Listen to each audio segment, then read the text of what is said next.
Hello! Michael and Catherine are young and in love. All of a sudden, they get a unique chance to earn $5 million just by taking part in an experiment of a wealthy gentleman and staying in a completely isolated white room alone with each other for 50 days. The young couple is determined to win, but they likely would not have agreed to the experiment had they known how it would end. Michael and Catherine walk into a spacious room with white walls. They have been chosen to participate in a social experiment with a huge prize of $5 million. To claim the prize, they simply must stay in the room for 50 days. If one of them can't bear it anymore and leaves, the remaining participant can continue the experiment on his or her own. In this case, the prize for the winner will be less, just $1 million. What are you gonna do with your half? I am gonna never think about money ever again. The guy wants to devote his life to art and philanthropy, whereas the girl wants to invest and multiply her winnings. Both are very excited about the opportunity that has been presented to them. They lie down on the big, comfortable bed and look around. Sometimes, a voice speaks to them, reminding of the fairly simple rules. For example, the bathroom can only be visited separately, and the lights automatically go out at 10 o'clock in the evening. The alarm clock can be set for whatever time they like, and Kate chooses 7 a.m. Mike doesn't object. In addition, the room has a red button. They can press it to stop the experiment and leave. The strangest thing in the experiment is the food. It can be requested 3 times a day through a touchscreen menu. It's a special shake that has absolutely no taste or smell, but is rich in nutrients. That's it. There's no TV or any other contact with the outside world. There is, however, a loophole. Each person can get 2 mysterious treats, but to receive them, a portion of the money must be deducted from the prize pool. A large clock above the front door begins the countdown of 50 days. When they go to sleep on the first night, Mike wants to get intimate with Kate, but the woman worries that they might be watched, although she feels more relaxed under the covers. In the morning, Kate goes to the bathroom to recite affirmations in front of the mirror. The girl is clearly determined to maintain a routine to avoid going crazy, while Mike relies more on humor and creativity. They take turns showering and getting clean clothes through a special compartment in the bathroom. They will spend the rest of their days here in simple red and blue pajamas. They discuss Professor Voyan, who started this experiment. Mike has seen a documentary about him called Fame. Voyan found an ordinary small-town family and spent $150 million to make them into reality TV stars. At first, things went well. The 2 daughters became models, and the father starred in movies. The mother also got a high-profile job, but the outcome was tragic. The woman shot her husband for adultery, and the children wallowed in sins and addictions. Voyan is a mysterious person. The only fact known about him is that he's obscenely rich. There's just one interview with him on the web, where as a student, he claimed to be interested in the effects of unusual conditions on people. It's not particularly pleasant to feel like the man's play toys, but the young adults are determined not to succumb to his manipulations. Subconsciously, however, they are already beginning to do just that. Mike develops doubts about whether the clock is running at the correct speed. He stares at it for a long time, trying to study it. Eventually, he begins to think the clock is going backwards and that the seconds are varying in duration. Meanwhile, Kate is meditating and advises the man not to pay attention to the clock. That way, time will pass much faster. They notice that staring at the white walls also creates the effect of freezing time. It is just the end of the 3rd day, yet their psyche is already losing the fight against boredom. Mike switches back to humor and asks if there was a clause in the rules about brushing their teeth properly. Kate is faring better because of the routine and the anticipation of the prize. She encourages the guy, and they manage to fill the next few days with various activities. They dance and play children's games. The girl meditates, and Mike jogs and does push-ups. They transfer their dirty pajamas to be washed and receive a new set. At the end of the 4th week, Mike discovers a living bug in the room. The guy immediately becomes attached to it and wants to feed it some shake, but the voice announces that this is forbidden by the rules. The food is reserved for the participants only. At this point, Mike comes up with the idea to push the red button to open the door and let the bug out. Kate explains that the rules won't allow this to happen,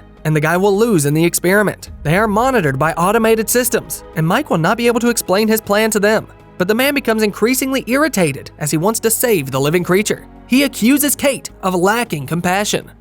All this because I'm not a vegan? Are you kidding me? You know, your diet has made you just a little bit intolerant.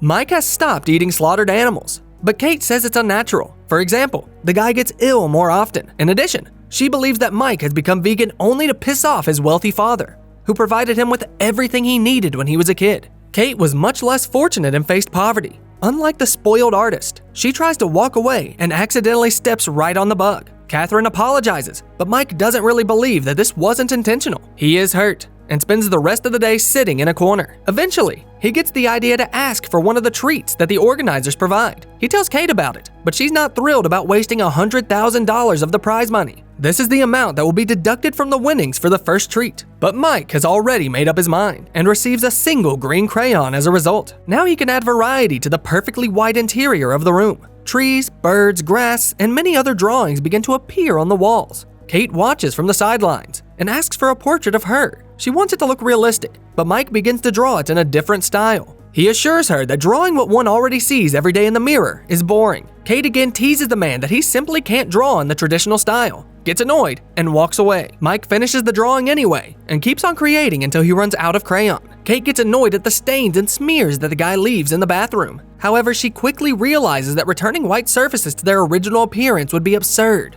The girl apologizes for her recent behavior. 20 days remain, and she finds it increasingly difficult to cope with her emotions. Mike forgives the woman. Apparently, his art therapy has worked and brought him some peace of mind for a while. Another morning, Kate goes into the bathroom and is horrified to find a gun there. She calls out to her boyfriend, who is also intimidated by the object. He offers to throw it into the dirty laundry compartment, but the voice forbids it, so the young people hide it under the bed without even checking to see if it's loaded. Sometime later, the projector hidden inside the room suddenly starts up. A video message from Mike's sister appears on the screen.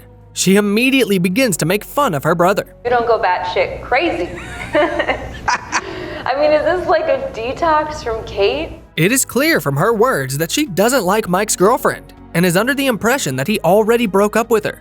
This hurts Kate a lot. The guy, on the other hand, is very happy to see his sister. It's time for Kate to receive her message, but the girl screams in panic that she doesn't want to hear from anyone. An old man's face appears on the screen, telling her that he lives in a homeless shelter. He reminds Catherine of a song he used to sing to her as a child to calm her worries. Catherine curls into a corner and sobs. Mike tries to comfort her. At night, she doesn't let the guy out of her arms. Now she does not get up at the alarm and breaks her habits. The girl lies in bed all day. A message from her father, whom she has not seen for years, has driven her into depression. Kate is very ashamed of her alcoholic father, whom she never told Mike about. He used to drink away the family's life savings. With just over 2 weeks to go, Kate continues to spend her days lying down. This takes a toll on Mike, who is effectively left alone. He adds the finishing touches to his drawings and reads the pajama label with different emotions in his voice. 100% cotton. Cold wash, do not bleach. The guy jokingly portrays a waiter who brings a menu to the girl's bedside. For dinner, they serve smoked nothing with a side of nothing.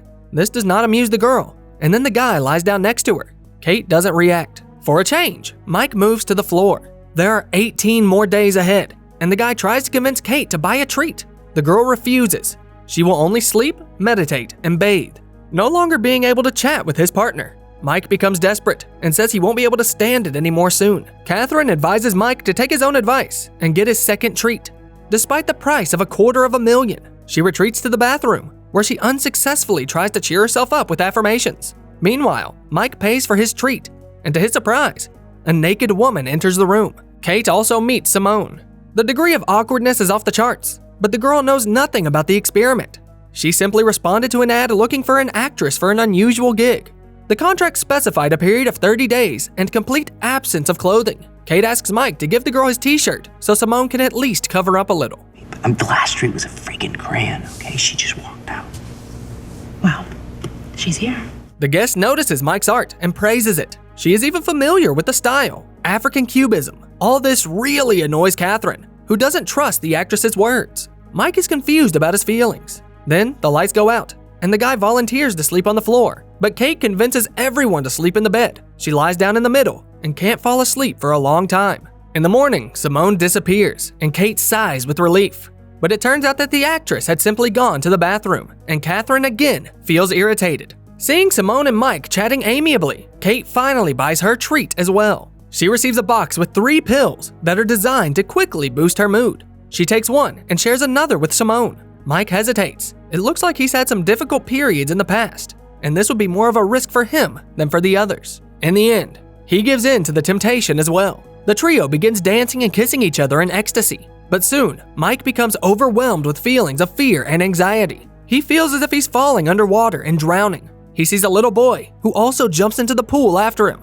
The girls help him come to his senses. It turns out to be a memory of Mike's younger brother. who died tragically. Michael couldn't look after Sean because at the time, he was also in an altered state of mind. The feeling of guilt is killing him. Simone asks Kate how they met. She recalls being caught in a downpour, and a stranger, who didn't have an umbrella either, volunteered to help keep her from getting wet.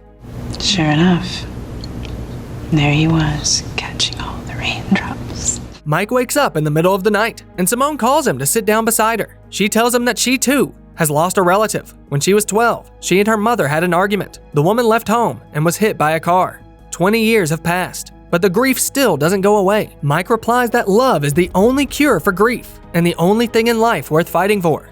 Simone asks the reasonable question of why then Mike had agreed to this stupid experiment. He has nothing to answer. The girl comforts the man and takes his hand. Kate, who is woken up, catches them and becomes furious. Oh, nice. So now you're a stripper and a shrink. I'm an actress.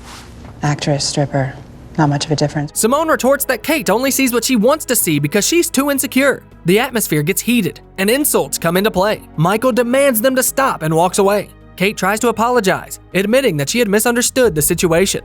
But Simone continues to taunt her, responding that her suspicions were not unfounded. Kate refuses to escalate the conflict, and the next morning, Simone finally disappears for good. However, a message is left on the wall by the guest, in which she thanks Mike for a wild night. Catherine gets furious and interrogates the guy, who assures her that this is just another attempt by the organizers to throw them off balance. But anger is already clouding Kate's judgment. Simone looked too much like Michael's ex-girlfriend. She doesn't believe the guy and pushes him. The guy badly hits his head on the corner and falls to the floor. The back of his head starts to bleed. This really scares Kate, and her emotions immediately change to remorse. Mike recalls all the times he abandoned his plans and sacrificed his career to be with Catherine.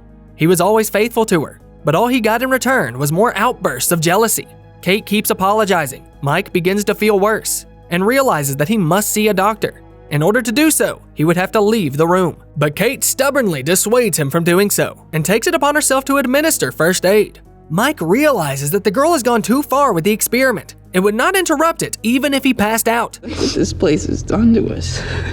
We have to leave here. Oh my God, we are so close. Although his life is hardly in danger, Mike still offers his girlfriend to leave together. He hopes that Catherine will come to her senses and realize that her thirst for money has changed her, bringing out the worst in her, and only giving up the prize can become a true victory. But Kate refuses. She thinks it's easy for Michael to make this decision because his family has always had money. As the boy waddles to the button alone, the girl pulls the gun from under the bed. No!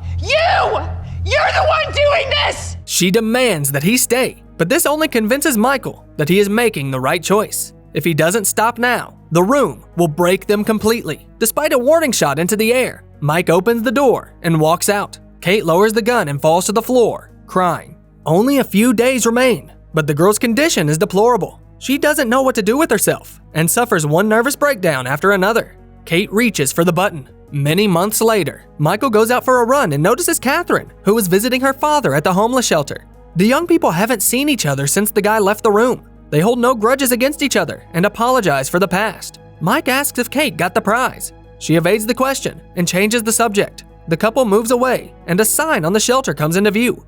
Thanks to an anonymous donation, they've managed to open a new dining room in the building. Meanwhile, new test subjects enter the room. The excited boy and girl are already dreaming of what they will spend their winnings on. As always, look for the name of the movie in the video description. In the meantime, let us know in the comments. Would you agree to such an experiment, and how would you spend your time in the room? And don't forget to subscribe to the channel and like the video so that more awesome stories come out as often as possible.